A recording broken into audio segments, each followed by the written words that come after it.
दोस्तों, कुछ रिश्ते बहुत मीठे होते हैं, बस बातें कड़वी होती हैं। ऐसे ही एक रिश्ता सास बहू की है। दोस्तों, बहुत प्यारी है ये कहानी। सुनने के बाद आपकी आंखें नम हो जाएंगी। बहू कहाँ मर गई है? अंदर से आवाज़ आई, जिंदा हूँ माँ जी। तो फिर मेरी चाय क्यों अभी तक नहीं आई? कब से पूजा करके बैठी हूँ, ला रही हूँ माँ जी। बहू चाय के साथ भजिया भी ले आई। सास ने कहा, तेल का खिलाकर क्या मारोगी? बहू ने कहा, ठीक है माँ जी, ले जाती हूँ। सास ने कहा, रहने दे, अब बना दिया है तो खा लेती हूँ। सास ने भजिया उठाई और कहा, कितनी गंदी भजिया बनाई है तुमने। बहू, माँ जी मुझे कपड़े धोने हैं, मैं जाती हूँ। बहू दरवाजे के पास छिपकर खड़ी हो गई। सास भजिया पर टूट पड़ी और पूरी भजिया खत्म कर दी। बहू मुस्कुराई और काम पर लग गई। दोपहर के खाने का वक्त हुआ। सास ने फिर आवाज़ लगाई, कुछ खाने को मिलेगा? बहू ने आवाज़ नहीं दी। सास फिर चिल्लाई, भूखे मारोगी क्या? बहू आई, सामने खिचड़ी रख दी। सास गुस्से से, ये क्या है? मुझे इसे नहीं खाना, इसे ले जाओ। बहू ने कहा, आपको डॉक्टर ने दिन में खिचड़ी खाने को कहा है, खाना तो पड़ेगा ही। सास मुंह बनाते हुए, हाँ तू मेरी माँ बन जा। बहू फिर मुस्कुराई और चली गई। आज इनके घर में पूजा थी। बहू सुबह 4 बजे से उठ गई। पहले स्नान किया, फिर फूल लाई, माला बनाई, रसोई साफ की, पकवान और भोजन बनाया। सुबह के 10 बज गए। अब सास भी उठ चुकी थी। बहू अब पंडित जी के साथ भगवान के वस्त्र तैयार कर रही थी। आज ऑफिस की छुट्टी भी थी। उनके पति भी घर पर थे। पूजा शुरू हुई। सास चिल्लाती, बहू ये नहीं है, वो नहीं है। बहू दौड़ी दौड़ी आती और सब करती। अब दोपहर के 3 बज गए थे। आरती की तैयारी चल रही थी। पंडित जी ने सबको आरती के लिए बुलाया और सबके हाथों में थाली दी। जैसे ही बहू ने थाली पकड़ी, थाली हाथों से गिर पड़ी। शायद भोज बनाते हुए बहू के हाथों में तेल लगा था, जिसे वो पोंछना भूल गई थी। सारे लोग तरह तरह की बातें करने लगे। कैसी बहू है, कुछ नहीं आता, एक काम भी ठीक से नहीं कर सकती, न जाने कैसी बहू उठा लाए। एक आरती की थाली भी संभाल नहीं सकी। उसके पति भी गुस्सा हो गए, पर सास चुप रही, कुछ नहीं कहा। बस यही बोल के छोड़ दिया, सीख रही है, सब सीख जाएगी धीरे धीरे। अब सबको खाना परोसा जाने लगा। बहू दौड़ दौड़ के खाना देती, फिर पानी लाती। करीब 70-80 लोग हो गए थे। इधर 2 नौकर और बहू अकेली, फिर भी वहाँ सारा काम बहुत ही अच्छे तरीके से करती। अब उसकी सास और कुछ आस-पास पड़ोस के लोग खाने पर बैठे। बहू ने खाना परोसना शुरू किया। सबको खाना दे दिया गया। जैसे ही पहला निवाला सास ने खाया, तुमने ठीक से नमक नहीं डाला क्या? एक काम ठीक से नहीं करती, पता नहीं मेरे बाद ही कैसे ये घर संभालेगी। आस पास पड़ोस वालों को तो जानते ही हो न साहब, वो सब बहाना ढूंढते हैं नुक्स निकालने का। फिर वो सब शुरू हो गए, ऐसा खाना है, ऐसी बहू है, ये वो वगैरह वगैरह। दिन का खाना हो चुका था। अब बहू बर्तन साफ करने नौकरों के साथ लग गई। रात में जगराता का कार्यक्रम रखा गया था। बहू ने फिर भी 1-2 गीत गाने के लिए स्टेज पर चढ़ी। सास जोर से चिल्लाई, मेरी नाक मत कटा देना। गाना नहीं आता तो मत गा, वापस आ जा। बहू मुस्कुराई और गाने लगी।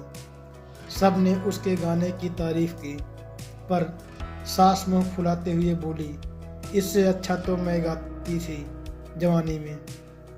तुझे तो कुछ भी नहीं आता। बहू मुस्कुराई और चली गई। अब रात का खाना खिलाया जाना जा रहा था। उसके पति के ऑफिस के दोस्त साइड में ड्रिंक करने लगे। उसका पति चिल्लाता, थोड़ा बर्फ लाओ, तो सास चिल्लाती, यहाँ दाल नहीं है। फिर चिल्लाता, कोल्ड ड्रिंक नहीं है, पापड़ ले आओ। इधर उधर आखिरी में उसके पति की शराब गिर पड़ी उसके एक दोस्त पर और बोतल टूट गई। पति गुस्से से 2 झापड़ अपनी पत्नी को लगाते हुए कहता है, जाहिल कहीं की, देख कर नहीं कर सकती, तुझे इतना भी काम नहीं आता। सारे लोग देखने लगे। उसकी पत्नी रोते हुए कमरे की तरफ दौड़ी। फिर उसके दोस्तों ने कहा, क्या यार, पूरा मूड खराब कर दिया। यहाँ नहीं बुलाया होता, हम कहीं और पार्टी कर लेते। कैसी अनपढ़ गंवार बीवी ला रखी है तूने। उसे तो मेहमानों की इज्जत और काम करना तक नहीं आता। तुमने तो हमारी बेइज्जती कर दी। अब आस पड़ोस के औरतों को और बहाना मिल गया था।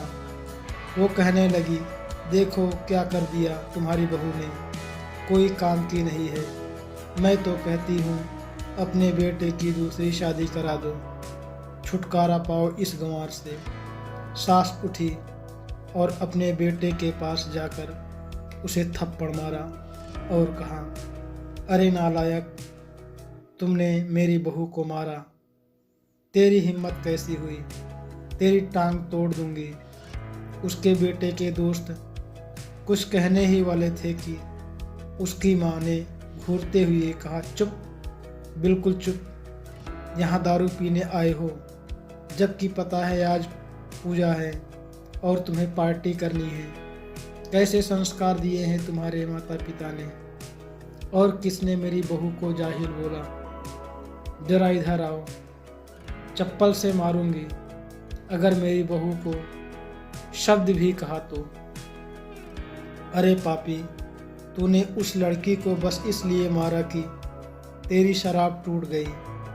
पापी, वो बच्ची सुबह 4 बजे से उठी है, घर का सारा काम कर रही है, न सुबह से नाश्ता किया न दिन का खाना खाया, फिर भी हंसते हुए सबकी बातें सुनते हुए, ताने सुनते हुए घर के काम में लगी रही। तेरे यार दोस्तों को वो अच्छी नहीं लगी। जूते से मारूंगी तेरे दोस्तों को जो कभी उन्होंने ऐसा कहा।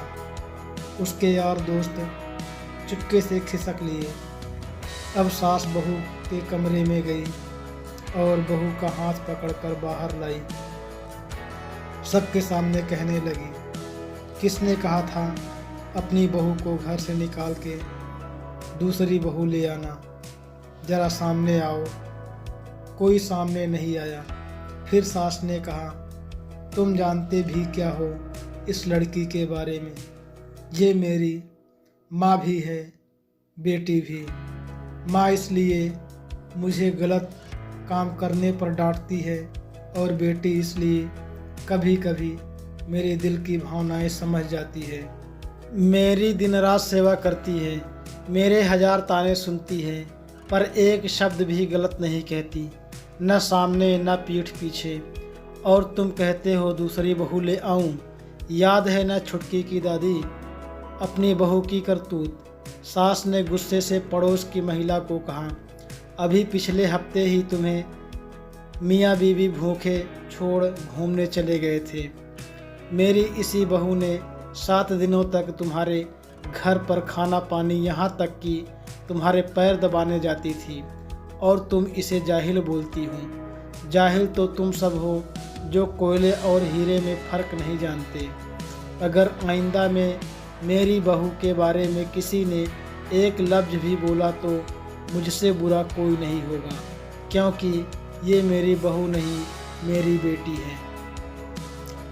बहू सिसकियाँ लेती हुई फिर कमरे में चली गई। सास ने एक प्लेट उठाई और भोजन परोसा।